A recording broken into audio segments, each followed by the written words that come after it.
Good morning, everybody. I forgot to mute everyone. Let me mute everyone. All right, we should be good with that. Okay, so good morning, everyone. This is Stacy with our DMOpro Zoom. We're so glad to have you guys, and thank you for the flexibility of last week listening to a recording. Sometimes, plans change last minute. We decided to stay in the Dallas area one more day and help my son and his daughter get moved into their house. And we are headed tomorrow to Alabama and Georgia to go to the Blue Ridge Boot Camp. So I don't know if anyone else is going to be there, but really looking forward to seeing some of our Alabama friends. It's funny, we were talking about just flying to Georgia, to Atlanta or whatever. There's a bank account that I have in Alabama that I cannot get closed. It's been like 6 years now. I don't even know what the problem is. I'm sure I'm part of the problem, but now I'm getting letters that I'm getting charged. I've lost quite a bit of cash out of there because they charge like an inactive fee every month. And so finally got the cash out, but I cannot get that account closed. So I was like, you know what? We should just go to Alabama where we were at in Prattville and I can close that dang account. And Jarrett was like, okay, let's do it. So we shifted, gears. And then I was like, yeah, I can see my team there. I can see my customers. And so now I've got about 4 or 5 different events set up just where we're meeting for lunch, and I'm going to get to see some of our friends there and then drive up to Georgia. So I hope some of you guys are going to that and taking advantage of the different summer trainings that we have across the country. I know that there's different boot camps and smaller regional trainings and things like that. So make sure you're tapping into those. The watch parties, I don't know if you guys have been participating in those. Dr. Valerie Miles is going to be speaking on the 20th.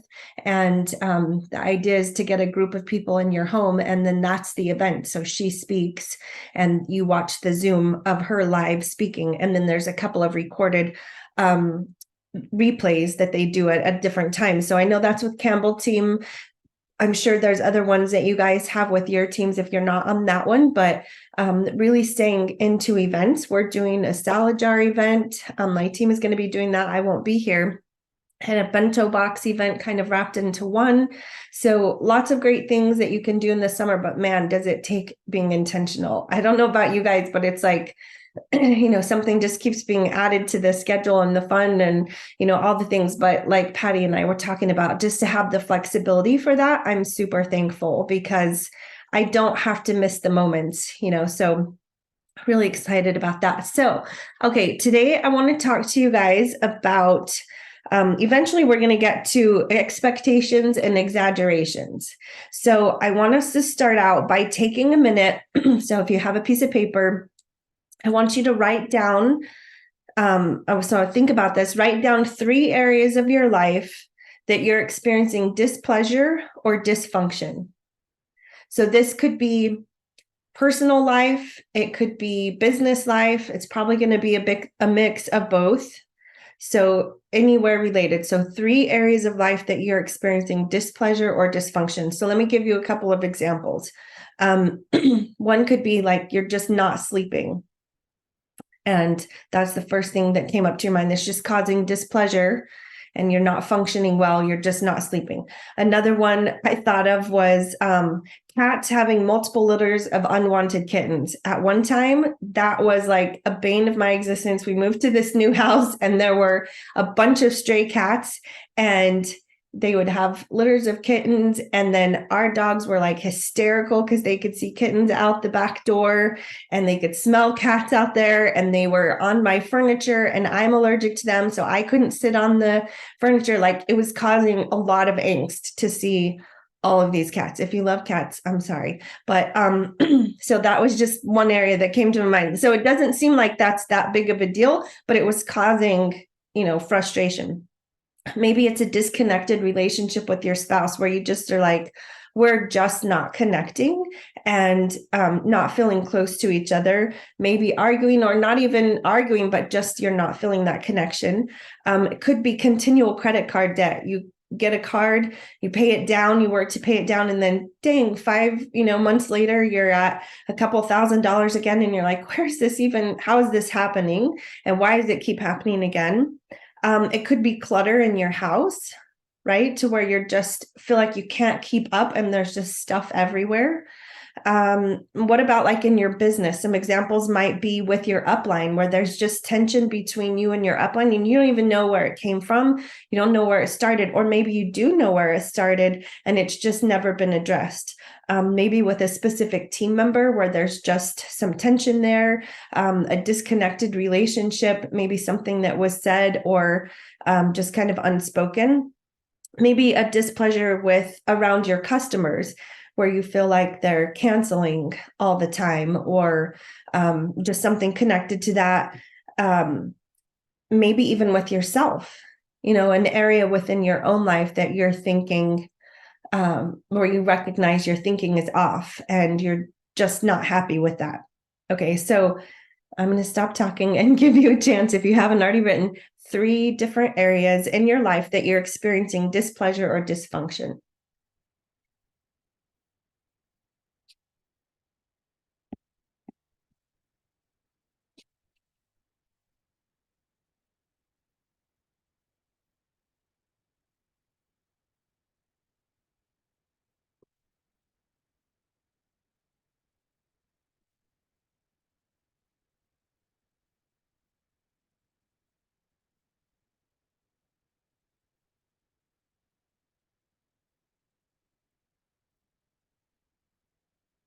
Okay, now I want you guys to think about what are the symptoms that that's causing.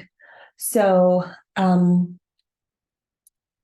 let's just say a cluttered house, where the symptom that it's causing is feeling like you're always behind.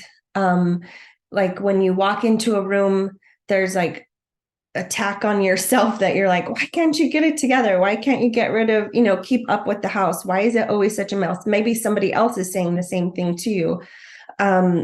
What's the symptom that is causing? What are the symptoms within your life? If it's not sleeping well, you're waking up in the morning, you're having to drink 6 cups of coffee, you're grouchy with the people around you. I'm just trying to toss out some things. A disconnected relationship where you're just feeling down, and a sadness that disconnection has happened and it's starting to wear on and affect other relationships. So what are those symptoms? So naming the symptoms is going to help us get to the root of the problem as well. Maybe it's with your upline to where you're feeling like maybe a little bit abandoned. Maybe there's not a lot of support. Maybe you feel like you're on your own. Those would be symptoms of that displeasure.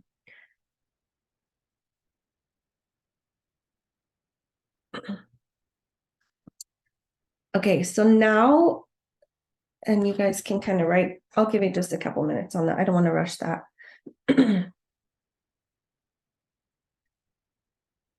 So we're talking about areas of our life that there's displeasure or dysfunction, writing those 3 down, and then identifying some of the symptoms. What are some of the symptoms that that's causing?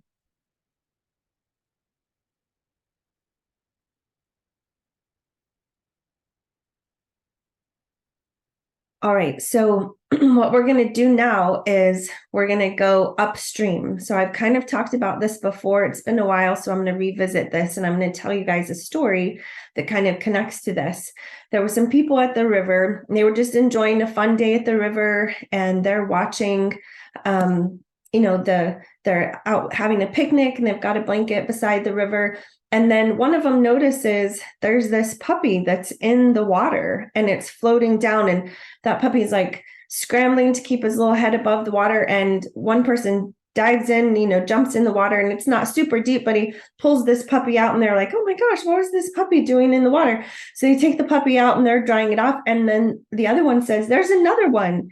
And so the next person jumps in and they get this puppy out of the water, they take it out. And just as they're getting it out, here comes another one floating down the river. The third person jumps in, gets that puppy, gets them out of the water. And they're like, it's just constant. There's another puppy, and they are just getting worn out trying to fight this current. And so puppy after puppy.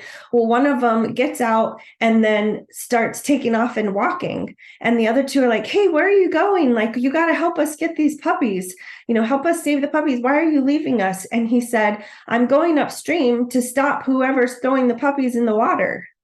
Right. So somebody has to go upstream to stop the problem. You can take care of the symptom, which is the puppies in the water, or you can deal with the problem. Who's throwing the puppies in the water? Why are the puppies getting into the water? Okay, so that's what we want to think about. We can just manage the symptoms. Think about somebody with illness. We talk about, this is our realm, right?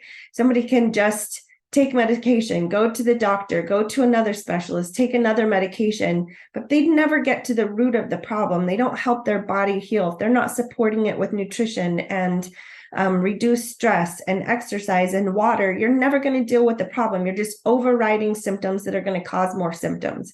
And the same is true, like in so many different areas. The same is true for the 3 things that you guys wrote down. If we're not dealing with the underlying problem, the symptoms are just going to keep expanding. They're going to add, something else is going to come up. So we want to start working on the root of those problems. And you might be thinking, like, what does this have to do with my business?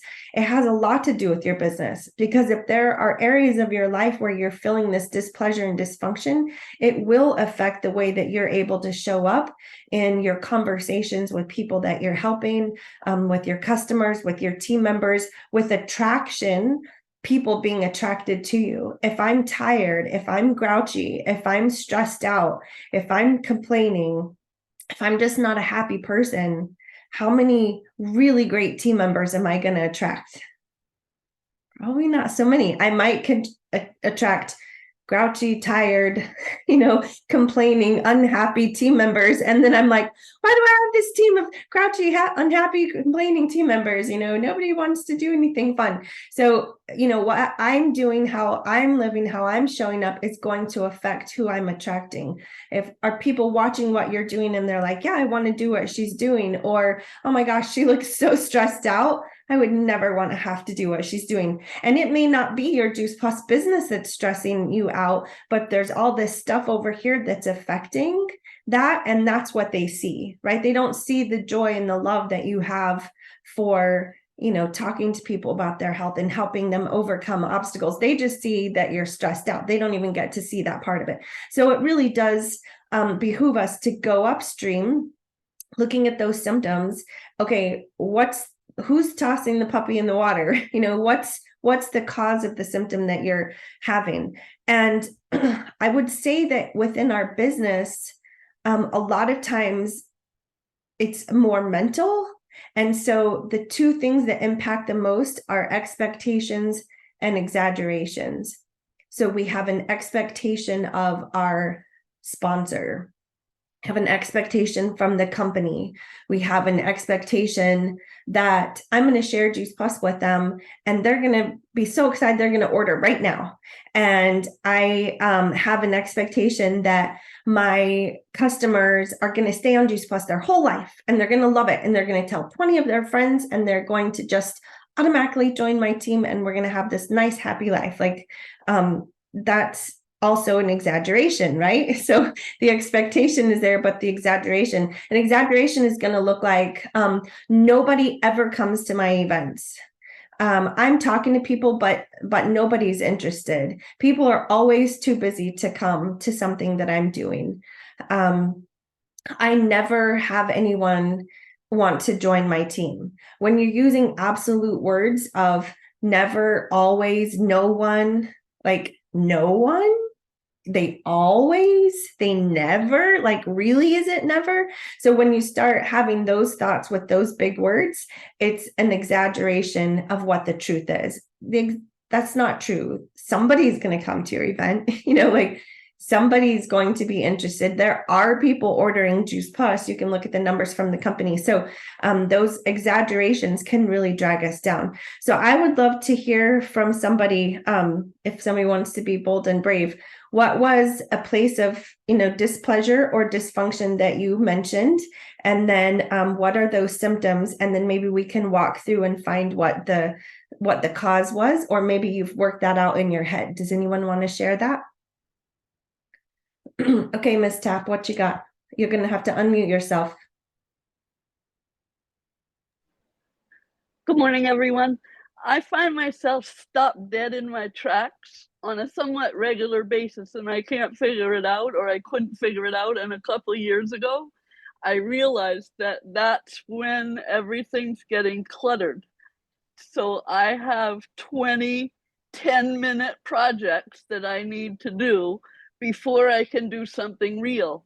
And what happened is I never get to real. I just look at these projects and go, I can't do this. And I can stall for days. And all I needed was 5 minutes here and 5 minutes here. And I had that time stalling.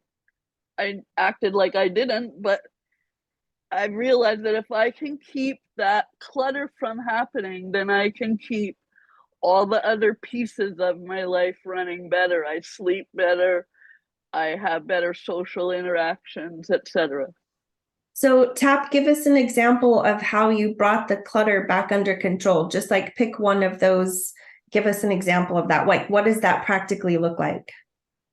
I look around and I take on one corner of a room and I fix it.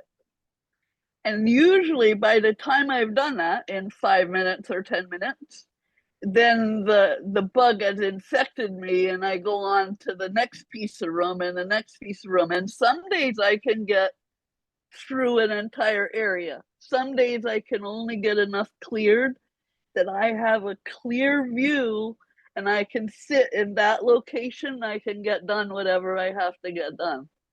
All the rest of the clutter's behind me. But it's very exciting and satisfying when I get through a whole area. Yeah. So So, I cut it up. oh, yeah, perfect. Okay, so Tap, let's bring that into our business. If you're looking at that DMO page and it's got new contacts, follow up, customer care, partner connections, three-way connections, personal growth, all of the bonus activities at the bottom, that seems like sort of a cluttered room. Like, how am I going to get all of that done? Right. So, what if we just took one area, like Tap is saying? What if we just say, okay, personal growth, what can I do over the next 5 or 10 minutes to add into personal topic? I mean, personal growth, that I can put that in there. And then, okay, I can have one conversation today. Who can I have one new conversation with today? Who can I reach out to? What's one person I can follow up with? The idea that we need 10 in each of those, that can be a cluttered thought process. But if we just break it down into one, I love how you talk about that in our area, in our space, because it's true. If everything's cluttered, it's just a reflection of what's going on in our head too. A cluttered, continuous debt and no budget and, credit cards declining or debit cards declining and payments not being made. That same clutter applies really to a room that we can physically see, and I know, Tap, you're really into getting systems in place where you can see it, like on spreadsheets, and you've got to have a place where you can see it to where you can start to eat away at that. And so that's a great example. Thank you. That lets me break it down. And if I can break it down and hit just a piece of it, it's like you just chip the edge and then you can keep going. Yeah. But otherwise I can be stopped for days. It's ridiculous. Yeah. Well, I don't think that's uncommon. I think that's super common, but we have an exaggerated idea that everyone else has it all together. Right. And like, why can't I get it together? She's got it all together. She has all these things done. She gets all these things done. And then it just further feeds that dysfunction in our mind of comparison, which is an exaggeration for sure. And it's expectations to somebody else's life that we don't know what's really going on behind the scenes. You can see right now that I have this pretty thing on my wall. What you don't see is like absolute clutter. We rearranged a room and like everything else got put into here, into my office. It's a mess. Like I couldn't find papers yesterday and I was like, oh my goodness. Like, but you guys don't see that, right? So we have expectations and exaggerations of everyone else's life, and then we think we're the only one that can't get it together. So thank you, Tap, for reminding us we're all really a lot alike, probably more than we realize. It can change your vision if you shift from, wow, she really has it together, I wish I was like her, to, wow, she's doing really well pretending she has it together. She's pretending just like I'm pretending. And I'm we sure of practice, it. Her kid just threw up in the backseat of the car too. You know, right. life is life. And when you put that humanness onto the other person, not in a negative way, but just reality, it brings you into equilibrium with them. They're not a doctor, they're just a person. Yeah, They're just a mom. They went to a different school than you did. right. Big They're deal. same things, exactly. Okay, Lisa, what you got for us? Lisa G, I don't know, you're unmuted. Did you want to share with us? Yeah, go ahead, love. Yeah, I was just going to piggyback off of that from an exercise point of view. I had decided, I was looking at some Catherine Lee stuff. And so I decided to really keep it small, because she talks about the neurology of, brain, and have like a positive type of thing. So I decided that I was going to only do 3 times a week for 15 minutes. Like, who can't do 15 minutes 3 times a week? Like, seriously, you know what I mean? I'm going to move my body. I didn't say it had to be a specific thing, but it's like 3 days a week. And so when I went the first day, it's like, oh, I'm 7 minutes over. So I checked it off and I go, +7, because it's like, I did what I wanted to do, but I did even better. And then I just go, woohoo! It's just a simple thing. And that neurobiology of that positive thing. And it's like this morning, it was 15 minutes +30. So I'm saying it +30. Yeah. And it's the same thing with the business thing. When you decide that, if you really say, I'm only going to do one, but then through the process, because you're doing something else, and if you actually check yourself and you're like, well, really, I did talk to this person and I did follow up with them and I had to call them and then I mentioned this. So if you're like 1 + 4, you're like, woohoo, that you're actually making it go. Because I can get into the same thing with the whole procrastination thing, and have my DMO and have it all laid out. And should I only do one thing, or should I do? Then I literally think it's actually better if you just do one of each each day. Because as soon as you start, of course, you're on that. Oh yeah, I should tell her too. I should tell. So even if you just have +3 more, it's still more. I don't know why, but somehow that works with me, with my For brain sure, and the way Lisa. Yeah. And I like that you said with your exercise, you were tracking it. So you were writing it down so that because we will tend to exaggerate and forget too. Like, I did work out 3 times this week, but you maybe forgot that to count one or whatever. So writing it down, tracking it with our DMO planner, that's what we're doing. We're tracking the conversation. And then at the end of the week, like, don't you feel when I can look back and I can see everything that I did write down and the conversations, I'm like, in my head, I might be thinking, man, I need to really put more time into this. But then I look at that and I'm like, I did. Last week was good. Like, I got quite a bit done and I wrote down all this stuff. Like, even though it was super busy, I was talking to people, and then that's an encouragement. So I think writing things down can keep it from exaggerating in our head and becoming something less than what it is too, not just more than what it truly is, but less, because we just forget that we did that activity or we did talk to that person or whatever. So that's a great reminder. Thank you, Lisa. Can I follow up on that? Yep. I had actually told one of my downlines, we were talking, because she's like, I'm thinking of, starting to do Juice Plus, but I'm so busy. I mean, she's an EMT, she's a preschool teacher, she's, all of these things. And I was like, I'm retired now and I have all of the time, but I'm not I keep thinking, man, in my height of busy, if I was doing my business just a couple people each time, like where I'm at now with boards, where you can I'll just quick send you this and then we'll talk, as just a quick little, because I'm like, you got all these connections right now. You know, I'm feeling like I need to go out and make connections. And I was like the busiest person in the world before I got sick. And you always want the time to do it. Well, when you're given the time, you don't have the same connection. So any of you super busy people out there, take advantage of the people you're seeing. And you're just out there. And it always comes up somewhere, whether it's a friend or someone who's sick or, you know, so and so's friend, you know, there's always something. So busy is great for business. That's right, Lisa. Maybe that's something we can think of if we're starting to feel like I don't have anyone to share with. All right, how can we get out there? I mean, that's what last week's call was that you guys listened to, but I need to get busy in life so I'm around more people versus like busy with stuff, you know, or busy with things, but busy with programs or community groups, or I mean, that's going to put you in front of people in conversations. So that's such a great reminder too. Thank you, Lisa. Anyone else want to share? I may not be able to see you, so just unmute yourself if you want to jump in.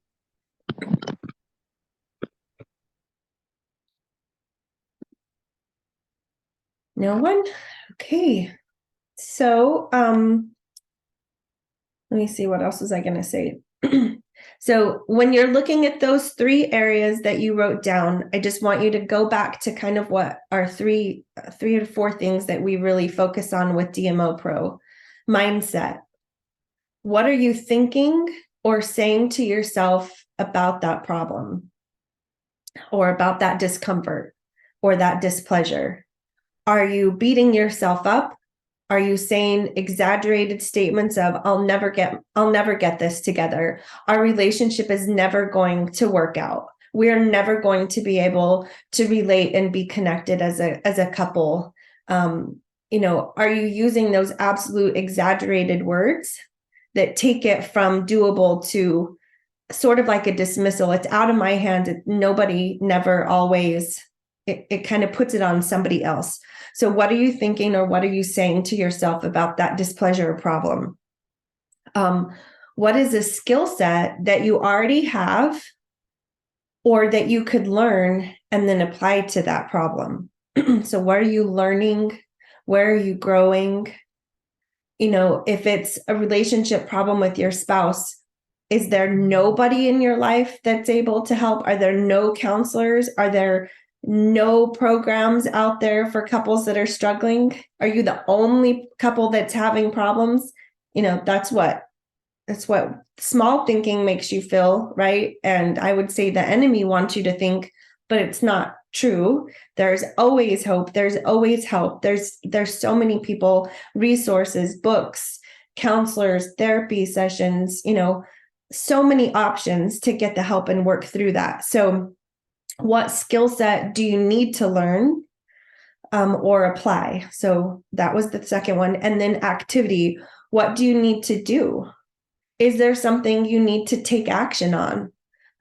Let's just say with the cats, I could keep complaining about the cats that were in my yard and on my furniture, or I could do something about them. If it was my cat, I could have gotten the cat spayed, right? Like that, like go pay $50 and get the cat spayed, and you're not going to have extra kittens all the time.